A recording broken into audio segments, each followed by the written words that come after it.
நீங்கள் பார்த்து கொண்டிருப்பது உங்கள் ஜாஷுவா டிவி. சகல ஜனங்களுக்கும் நற்செய்தி.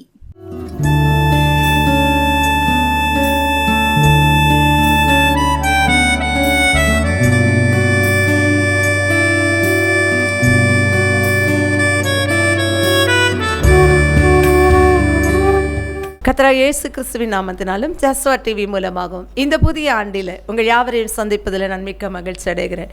உங்கள் யாவருக்கும் எங்களுடைய புத்தாண்டு நல்வாழ்த்துக்களை நாங்கள் தெரிவித்துக் கொள்கிறோம். இந்த நாளிலும் கூட இந்த புதிய ஆண்டு எப்படிப்பட்டதாக இருக்கும், இந்த புதிய ஆண்டில் என் தேவன் என்னை எப்படி நடத்துவார், நான் என்ன செய்ய வேண்டும் அப்படியெல்லாம் சொல்லி நம்ம சிந்தித்து கொண்டே இருப்போம். ஆண்டவர் என்ன என்னோடு கூட பேசுவார் அப்படின்னு சொல்லி நீங்கள் எல்லாரும் நினைக்கலாம்.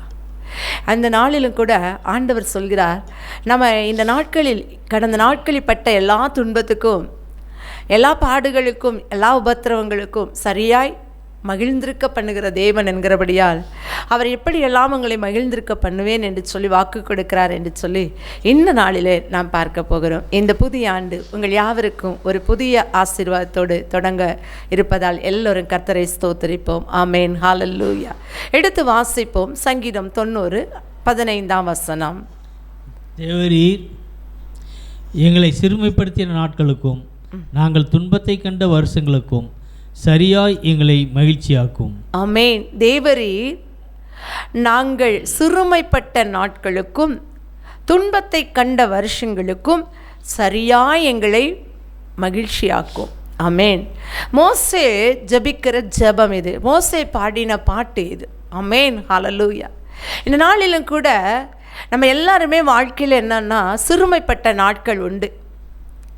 இஸ்ரவேல் ஜனங்களும் சிறுமைப்பட்டார்கள் எகிப்தில். யோசேப்பை தெரியாத, இஸ்ரவேல் ஜனங்களை தெரியாத ஒரு ராஜா வந்தபோது இஸ்ரவேல் ஜனங்கள் பெருகிக்கொண்டு பலுகிக்கொண்டு ஆசீர்வதிக்கப்பட்டு கொண்டு போகிறார்கள் என்று சொல்லி அவர்களுக்கு நெருக்கத்தையும் இடுக்கத்தையும் உபத்திரவத்தையும் கொடுத்த அந்த நாட்களில் அவர்கள் சிறுமைப்பட்டதை கர்த்தர் என்ன செய்தார்? கண்ணோக்கி பார்த்தார். கண்ணோக்கி பார்த்ததோடு மாத்திரமல்ல, அந்த சிறுமைப்பட்ட நாட்களில் இழந்த அந்த மகிழ்ச்சியை திரும்ப அவர் இரட்டிப்பாய் சரியாய் கொடுத்தாராம். ஆமேன், ஹல்லேலூயா. கொடுக்க வேண்டும் என்று சொல்லி மோசே தேவனிடத்தில் வேண்டிக் கொள்கிறான்.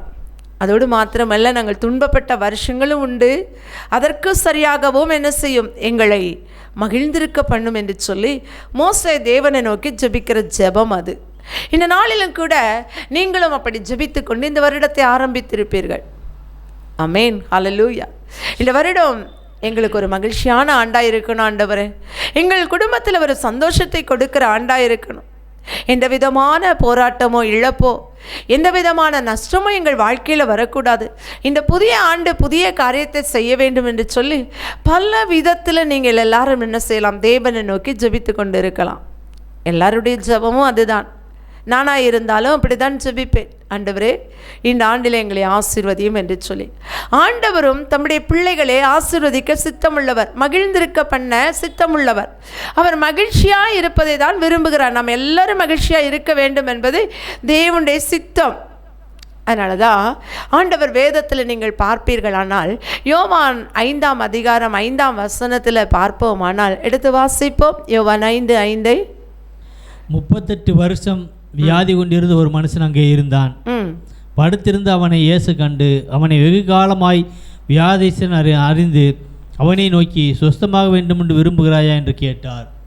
அதற்கு வியாதிஸ்தன், ஆண்டவரே, தண்ணீர் கலக்கப்படும் போது என்னை குளத்தில் கொண்டு போய் விடுகிறவருக்கு ஒருவரும் இல்லை. நான் போகிறதற்குள்ளே வேறொருவன் எனக்கு முந்தி இறங்கி விடுகிறான் என்றான். ஆமேன், ஹல்லேலூயா. இங்கே ஒரு மனிதனுடைய ஏக்கத்தை நாம் பார்க்கிறோம். பல வருடங்களாய், 1 ஆண்டு 2 ஆண்டு அல்ல, 38 ஆண்டுகள் அவன் ஒரு ஏக்கத்தோடு கூட, அதே நேரத்தில் ஏக்கம் உள்ளவன் துக்கத்தோடு கூட துன்பத்தோடு கூட, ஐயோ சார், இவ்வளவு நாட்கள் இந்த இடத்துல நான் காத்திருக்கிறேனே, என்னை யாராவது கொண்டு போய் கொஞ்சம் நேரம் அந்த குளத்தில் அந்த தூதன் இறங்கி கலக்கும்போது விட்டுட்டா என் நோய் சுகமாகி நான் வீட்டுக்கு போயிடுவேனே, எவ்வளோ ஏக்கமாக இருந்திருக்கும், அவனுக்கு எவ்வளோ தவிப்பாக இருந்திருக்கும். கொஞ்சம் யோசித்து பாருங்க. அந்த இடத்துல அவன் யோசித்து தவித்து கொண்டிருந்தான். ஏக்கத்தோடு யாராவது எனக்கு உதவி செய்வார்களா என்று சொல்லி காத்திருந்தான். அவன் வெகு காலமாய் அந்த இடத்துல இருப்பதை இயேசு கண்டான். ஆமேன், ஹல்லேலூயா. என்னுடைய துக்கம், என்னுடைய வேதனை, நான் பல ஆண்டுகளாய் படுகிற வேதனை யார் அறிவார் என்று சொல்லி, ஒருவேளை எனக்கு இயேசுவை தெரியாது, இன்றைக்கு தான் இந்த இயேசுவை குறித்து இந்த புதிய ஆண்டில் இந்த ஜாஸ்வா டிவி மூலம் நான் கேள்விப்படுகிறேன் என்று சொல்வீர்கள். ஆனால் உங்களையும் ஆண்டவர் சுகப்படுத்தி, உங்களையும் பலப்படுத்தி, உங்களையும் உங்கள் ஏக்கங்களையெல்லாம் நிறைவேற்றி, உங்கள் எண்ணங்களை அறிந்திருக்கிற தேவன் உங்களுக்காக இந்த வேளையில் இறங்கி வந்திருக்கிறார். நான் வெகு வருஷங்களாய், நிறைய காலமாய், நிறைய வருஷங்களாய் நான் துக்கப்பட்டு கொண்டே இருக்கிறேன். உங்கள் இயேசு எனக்கு சந்தோஷத்தை தருவாரா, மகிழ்ச்சியை தருவாரா என்று சொல்லி நீங்கள் கரவா இந்த டிவிக்கு முன்னாடி உட்கார்ந்து ஏக்கத்தோடு பார்ப்பீர்களானால் கர்த்தர் உங்களை பார்த்து சொல்கிறார், நிச்சயமாகவே நிச்சயமாகவே உங்களை மகிழ்ச்சியாக்குற தேவன் எங்களுடைய இயேசு. ஆமென், ஹல்லேலூயா. 38 வருஷம் அவன் ஒரு ஏக்கத்தோடு கூட யாராவது என்னை தண்ணீரில் கொண்டு விட்டு எனக்கு ஒரு சுகம் கிடைக்கும் என்று சொல்லிதான் அந்த பெதஸ்தா குளத்தருகே அவன் காத்திருந்தான். ஆனால் இயேசு அவனுடைய ஏக்கத்தை அறிந்தார். வெகு காலமாக இந்த இடத்துல இவன் படுத்த படுக்கையாக இருக்கிறான். இவனை சுகமாக்க வேண்டும், இவன் துக்கப்பட்ட துன்பப்பட்ட வருஷத்துக்கு சரியாய் இவனை மகிழ்ச்சியாக்க வேண்டும் என்று சொல்லி அவர் என்ன செய்தார் தெரியுமா? அவன் படுக்கை எடுத்துக்கொண்டு நட என்றார். அவன் ஏக்கம் மாறியது, அவனுடைய துக்கம் மாறியது, அவனுடைய தவிப்பு மாறியது, அவனுடைய வேதனை மாறியது. வெகு காலமாய்ப்பட்ட அந்த வியாதியோடு பட்ட எல்லா துக்கங்களும் வேதனைகளும் வலிகளும் மாறி அவன் சுகமாய் கடந்து போனான். உங்களுடைய வாழ்க்கையிலோ 30 ஆண்டுகள் 30 ஆண்டுகள் 20 ஆண்டுகள் நான் பிறந்தது முதல் இப்படிப்பட்ட துன்பத்தோடு கூட நான் வாழ்ந்து கொண்டிருக்கிறேன், எனக்கு ஒரு சந்தோஷம் வராதா? நிச்சயமாய் கர்த்தர் நீங்கள் எவ்வளவு துன்பப்பட்டீர்களோ அதற்கு சரியாய் உங்களை மகிழ்ச்சியால் நிரப்ப இந்த ஆண்டில் உங்களோடு கூட இருக்கிறார். ஆமென், ஹல்லேலூயா. அடுத்ததாக நாம் வாசிப்போம் லூக்கா 13ஆம் அதிகாரம் 11 முதல் 13 வரை. அப்பொழுது 18 வருஷமாய் பலவீனப்படுத்தும் ஆவியை கொண்ட ஒரு ஸ்திரீ அங்கே இருந்தாள். அவள் எவ்வளவும் நிமிரக்கூடாத கூனியாய் இருந்தாள். இயேசு அவளை கண்டு தம்மிடத்தில் அழைத்து, ஸ்திரீயே, உன் பலவீனத்தினின்று விடுதலையாக்கப்பட்டாய் என்று சொல்லி அவள் மேல் தமது கைகளை வைத்தார். உடனே அவள் நிமிர்ந்து தேவனை மகிமைப்படுத்தினாள். ஆமென், ஹல்லேலூயா. அங்கே நம்ம 38 வருஷம் பார்த்தோம், இங்கே 18 ஆண்டுகளாய். ஹல்லேலூயா. அவள் பூமியை தான் பார்த்தா, நிமிர்ந்து எதையுமே பார்க்க முடியல. பூமியை பார்த்துக்கிட்டே இருந்த அவளுக்கு நிமிர்ந்து பார்க்க நிச்சயமாய் ஆசை இருந்திருக்கும். அந்த ஆசையை ஆண்டவர் அறிந்தார். பூமியை பார்த்து பார்த்து வெட்கத்தோடு கூட நடந்தாள், நிமிர முடியலை. இன்றைக்கி என் வாழ்க்கையில் பார்த்தீங்கன்னா அப்படிதாங்க. எத்தனையோ ஆண்டு காலமாய் நான் தலை நிமிர முடியாத ஒரு பிரச்சனையில் மாட்டிக்கொண்டு இருக்கிறேன். என் தலை நிமிரமாய் இந்த ஆண்டில் இந்த கேஸ் எனக்கு வெற்றியை தந்து என் தலை நிமிரமாய் என் குடும்பத்தார் என் மூலம் மகிமைப்படுவார்களா, என் மூலம் மகிழ்ச்சி அடைவார்களா? நீங்கள் அப்படிலாம் கேள்வியோடு கூட இந்த செய்தியை பார்க்கலாம். கர்த்தர் உங்களை பார்த்து சொல்கிறார், இந்த ஆண்டில் உங்கள் தலையை நிமிர பண்ணுகிற கர்த்தர் உங்கள் அருகில் இருக்கிறார். இயேசு அவள் கூனியாய் இருந்ததை பார்த்தார். இவள் தலையை உயர்த்த வேண்டும், இவளை நிமிர பண்ண வேண்டும் என்பது தேவனுடைய சித்தம். உங்களுடைய வாழ்க்கையிலும் இதுவரை பட்ட துன்பங்கள், தலை குனிந்து போன சூழ்நிலைகள் எல்லாவற்றிலிருந்து உங்கள் தலையை நிமிர பண்ணுவது தேவனுடைய சித்தம். ஏனென்று சொன்னால் என் ஜனங்கள் ஒருபோதும் வெட்கப்பட்டு போவதில்லை என்று ஆண்டவர் சொல்லியிருக்கிறார். அவருடைய ஜனமாக இருக்கிற நாம் வெட்கப்பட்டு தலை குனிந்து போவது அவருடைய சித்தம் அல்ல. நாம் தலை நிமிர வேண்டும் என்பதுதான் இந்த ஆண்டிலே நம்முடைய தேவனுடைய சித்தம். அவள் கூனியாய் இருந்ததை இயேசு பார்த்து அவளுக்கு சுகம் கொடுக்க விரும்பினார். என்ன செய்தார் தெரியுமா? அவளை அழைத்து அவளை தொட்டு அவள் மேல் இருந்த அந்த பலவீனத்தின் ஆவியை, இங்கே பார்த்தீங்கன்னா 2 காரியம் நடக்கு. ஒன்று, அவளை நிமிர பண்ணுகிறார்.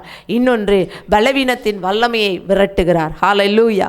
உங்களை நிமிரக்கூடாத அளவு ஏதோ ஒரு பாவம் உங்களை பலவீனப்படுத்தி கொண்டிருக்கலாம். உங்களை நிமிரக்கூடாத அளவு உங்கள் பிள்ளையின் எதிர்காலம் உங்களை பலவீனப்படுத்தி கொண்டிருக்கலாம். நீங்கள் நிமிரக்கூடாத அளவுக்கு ஏதோ ஒரு சூழ்நிலை உங்களை பலவீனப்படுத்தி கொண்டே இருக்கலாம். ஆனால் இன்றைக்கு தேவன் உங்களை நிமிர பண்ணுவது மாத்திரம் அல்ல, பலவீனப்படுத்தின அந்த பலவீனத்தின் ஆவியும் வெளியே விரட்டி அதே நேரத்தில் நான் அந்த தலை நிமிரச் செய்கிற கர்த்தர் உங்கள் தலையை நிமிரச் செய்வார். 18 ஆண்டு காலம் கூனி குறுகி போய் வெட்கப்பட்டு அந்த ஆலயத்துக்கு ஆனாலும் விடாமல் தேவனை தேடி வந்த அந்த தேடுதலை அவர் அறிந்தவராய் அவளை நிமிர பண்ணினார். ஆமென், ஹல்லேலூயா.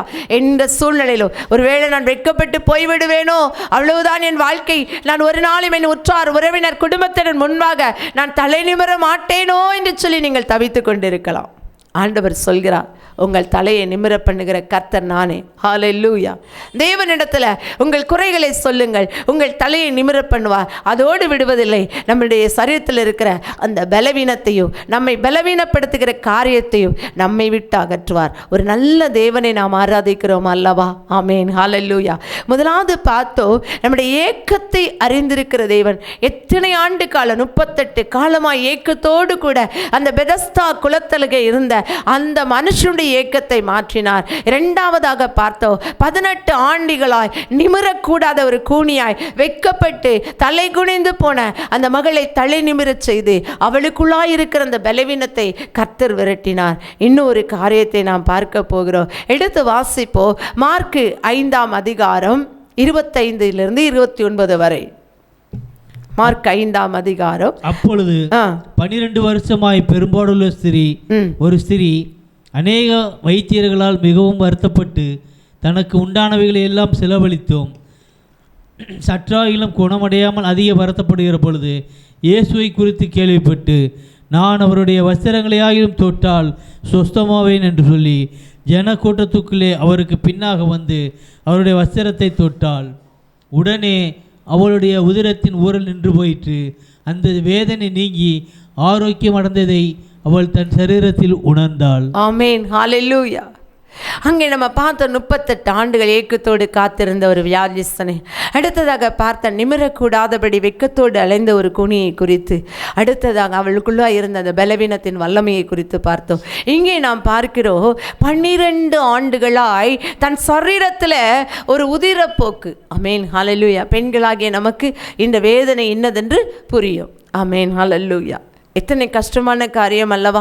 அந்த ரத்தமெல்லாம் வெளியே போகும் பொழுது அவருடைய சரீரம் உருவழிந்து போயிருக்கும். 12 ஆண்டுகள். ஒரு சில நாட்கள் என்றாலே தாங்கிக் கொள்ள முடியாத சூழ்நிலை அது. ஆனால் இவள் 12 ஆண்டுகளாய் தன்னால் என்ன செய்வதென்று சொல்லி தெரியாத அளவுக்கு அவள் வேதனையோடு கூட இருந்தாள். யார் என்னை விடுவிப்பார்? இந்த காலத்தில், இந்த துன்ப நேரத்திலிருந்து என்னை யார் விடுவிப்பார் என்று சொல்லி 12 ஆண்டு காலமாய் எத்தனையோ மருத்துவர்களிடத்தில் போய் அவளுக்கு தனக்குண்டான எல்லா செல்வத்தையும் இதற்கென்று அழித்து விட்டாள். ஒருவேளை இன்றைக்கும் நீங்களும் கூட ஏதோ ஒரு வியாதியின் நிமித்தம் எல்லாவற்றையும் இழந்து போன ஒரு சூழ்நிலையில் நீங்கள் இருப்பீர்களானால் கர்த்தர் உங்களை சுகப்படுத்த வல்லவர், கர்த்தர் உங்களை குணமாக்க வல்லவர், கர்த்தர் உங்களை விடுவிக்க வல்லவர். அவரால் கூடாத காரியம் ஒன்றுமில்லை. ஒருவேளை இதே போல உதிரப்போக்கினால் பல ஆண்டுகளாய் நீங்கள் கஷ்டப்பட்டு கொண்டிருக்கலாம். இந்த ஜெப வேளை முடியும் பொழுது, நாம் ஜெபிக்கும் பொழுது அப்படிப்பட்ட உதிரப்போக்கை கர்த்தர் நிறுத்தி சரியான காரியத்தை கர்த்தர் உங்கள் சரீரத்தில் செய்வார். ஆமென், ஹல்லேலூயா. தேவனால் கூடாத காரியம் ஒன்றுமே இல்லை. இந்த புதிய ஆண்டில் கர்த்தர் உங்கள் சரீரத்தை சுகமாக்க வல்லவர். அதே நேரத்தில் வியாதியின் நிமித்தமோ, வேறொரு பிரச்சனை நிமித்தமோ, ஏதோ ஒரு உபத்திரவத்தின் நிமித்தமோ நான் சம்பாதிக்கிற அத்தனை காசுகளும் வீணாய் போகிறது என்று சொல்கிறீர்களா? வீணாய் நஷ்டமடைந்து கொண்டே இருக்கிறேன். என் வாழ்க்கையில் நஷ்டத்தை தவிர நான் நிறைய சம்பாதிக்கிறேன், எனக்கு நிறைய வசதிகள் உண்டு, ஆனால் இன்றைக்கு ஒன்றுமில்லாத சூழ்நிலையில் எல்லாவற்றையும் செலவழித்து நான் ஒன்றுமில்லாத ஒரு சூழ்நிலையில் நிற்கிறேன் என்று சொல்கிறீர்களா? நீங்கள் இயேசுவை தொடுங்கள். இயேசு உங்கள் அருகில் இருக்கிறார். அவரை தொடும் பொழுது அவர் உங்களுக்கு ஒரு வல்லமையை அனுப்பி உங்களை விடுவிக்க வல்லவர். அவளுடைய சரீரத்தில் அந்த உணர்வை அடைந்தாள். ஆமென், நான் சுகமானேன் என்ற உணர்வு அவளுக்குள்ளாய் வந்தது. இந்த நாளிலும் கூட அந்த 12 ஆண்டுகளாய் அவள் பட்ட பாடுகளை நாம் நினைக்கும் பொழுது எத்தனை கொடிதான காரியம். சரீரத்தில் உள்ள எவ்வளவு ரத்தம் ஊறுகிறதோ அவ்வளவு ரத்தம் வெளியாகிவிடும். எவ்வளவு வேதனையான ஒரு காரியம். அவளுடைய சரீரமெல்லாம் வேதனை எடுத்திருக்கும். இதை அறிந்த இயேசு அந்த வழியாய் வருகிறார் என்று சொல்லி அவளும் அறிந்திருந்தார். இயேசுவுக்கு முன்கூட்டியே தெரியும், இவள் என் வஸ்திரத்தை தொடுவாள், வல்லமை புறப்படும், சுகம் உண்டாகும் என்று சொல்லி இயேசுவுக்கு தெரியும். ஏனென்று சொன்னால் அவள் செலவழித்த, மருத்துவர்களை நம்பி செலவழித்த பணம் அதிகம். எல்லாவற்றையும் இழந்து போன, தனக்குண்டான எல்லாவற்றையும் இழந்து போன ஒரு சூழ்நிலையில் எனக்கு என்னை ஒன்றுமில்லை, எனக்கு இலவசமாய் என் தேவன் ஒரு சுகம் கொடுப்பார் என்ற விசுவாசத்தோடு கூட, அவர் பரம வைத்தியர் என்று சொல்லி ஒரு நம்பிக்கையோடு கூட, அவருடைய வஸ்திரத்தின் ஓரத்தை ஆகிலும் நான் தொட்டு சுகமாவேன் என்று சொல்லி அவள் அந்த இடத்துல கடந்து வந்தாள். அவருடைய விசுவாசம் பெரிதாக இருந்தது. அவருடைய விசுவாசத்தின்படியே ஆண்டவரும் அற்புதம் செய்தார். அவளுடைய எண்ணம், நான் இனி வீணாய் செலவழிக்கக்கூடாது, எனக்கு செலவழிக்க என்று ஒன்றுமில்லை, எல்லாவற்றிலும் நான் நஷ்டப்பட்டு விட்டேன், இனியாவது என்னுடைய வாழ்க்கையில் ஒரு லாபம் வராதா என்று சொல்லி ஏக்கத்தோடு கூட, ஒரு ஆசீர்வாதம் வராதா என்று சொல்லி ஏக்கத்தோடு கூட அந்த இடத்துல போய் நின்றார். தேவன் எப்படி தெரியுமா ஒரு மனுஷனை ஆசீர்வதிப்பார்? வர வர விருத்தியடைய செய்வார். 100 மடங்கு ஆசீர்வதிப்பார், 1000 மடங்கு ஆசீர்வதிப்பார். அதோடு விடமாட்டார். அமுக்கி குலுக்கி சரிந்து விழும் மட்டும் ஆசீர்வதிக்கிற ஒரு நல்ல தேவனை நாம் ஆராதிக்கிறோம். இந்த பணத்தை எல்லாம் நான் வீணாய் நோய்க்கென்று செலவழித்து விட்டேனே, இனி எனக்கு செலவழிக்க ஒன்றுமில்லை. ஒருவேளை நீங்களும் அப்படிப்பட்ட சூழ்நிலையில் இருக்கிறீர்களா? எனக்கு செலவழிக்க எந்த பைசாவும் இல்லை, இனி நான் என்ன செய்வேன் என்று சொல்லி கலங்கி போய், ஆண்டவரே எனக்கென்று இனி ஒன்றுமில்லை, நான் எங்கே போவேன் என்று சொல்லி துவண்டு போய் நிற்கிறீர்களா? அந்த 12 ஆண்டு பாடுள்ள ஸ்திரியைப் போல கர்த்தர் உங்கள் அருகில் இருக்கிறார். அவரை தொடுங்கள், அவர் உங்களுக்கு அற்புதத்தை செய்வார். அவரால் செய்யக்கூடாத காரியம் ஒன்றுமே இல்லை. அந்த 12 ஆண்டு பாடுள்ள ஸ்திரீ அவருடைய வஸ்திரத்தின் ஓரத்தை தொட்டாள். ஆமென், ஹல்லேலூயா. அவருடைய விசுவாசம், எனக்கு இன்றைக்கு சுகம் உண்டாகும், எனக்கு இன்றைக்கு சுகம் உண்டாகும். அவருடைய விசுவாசத்தின்படியே ஆண்டவர் அவருடைய உதிரப்போக்கை நிறுத்தினார். அந்த சுகம் உண்டானதை அவள் சரீரத்திலே உணர்ந்தாள். இன்றைக்கும் கூட ஒருவேளை நீங்கள் பாடுகள் மத்தியில், உபத்திரவத்தின் மத்தியில், போராட்டத்தின் மத்தியில் இனி எனக்கு ஒரு விடிவே இல்லை என்று சொல்லி வந்திருப்பீர்களானால் கர்த்தர் உங்களையும் சுகப்படுத்த வல்லவர். அதோடு அல்ல, செலவழித்து இனி என்னிடத்தில் எந்த பைசாவும் இல்லை, பணமும் இல்லை, எல்லாவற்றையும் விற்று என் நோய்க்கு நான் பார்த்து விட்டேன், எல்லாவற்றையும் விற்று இந்த பிரச்சனைக்கு நான் செலவழித்து விட்டேன். ஆண்டவரே என்னிடத்தில் ஒன்றுமில்லை, இந்த புதிய ஆண்டில் எனக்கு ஒரு புதிய ஆசீர்வாதம் கிடைக்குமா? என் வாழ்க்கையில் நான் இனி லாபத்தை ஈட்டுவேனா? என்ன குறைவுகள் எல்லாம் நிறைவாக மாறுமா என்று சொல்லி ஒரு ஏக்கத்தோடு கூட வந்திருப்பீர்களானால் அந்த 12 ஆண்டு ஸ்திரீயின் குறைவை நிறைவாக்கின தேவன் இன்றைக்கு உங்களோடு கூட இருக்கிறார். முதலாவது 38 ஆண்டுகள் ஏக்கத்தோடு காத்திருந்த ஏக்கத்தை கர்த்தர் மகிழ்ச்சியாக்கினார். 2வதாக கூனியாய் தலை நிமிர முடியாதபடி வெட்கத்தோடு கூட பலவீனத்தோடு கூட இருந்த அந்த மகளின் பலவீனத்தை நீக்கி அவள் தலை நிமிர பண்ணினார். 3வதாக வியாதி சுகமாகுமா? எல்லா பணமும் செலவழிந்து விட்டது, என்ன செய்வேன் என்று சொல்லி அவளுடைய வஸ்திரத்தின் ஓரத்தை தொட்டபோது சுகத்தை கொடுத்து அவளை ஆசீர்வதித்தார். இனி உங்கள் வாழ்க்கையில் வருகிற எல்லா வீண் செலவுகளுக்கும் இந்த ஆண்டில் ஒரு விடுதலையை கொடுத்து உங்கள் தேவன் நீங்கள் சிறுமையான நாட்களுக்கும் நீங்கள் துன்பப்பட்ட வருஷங்களுக்கும் சரியாய் உங்களை மகிழ்ச்சியாக்குற தேவன் என்கிறபடியால் நாம் எல்லோரும் அவரை நோக்கி பார்ப்போமா?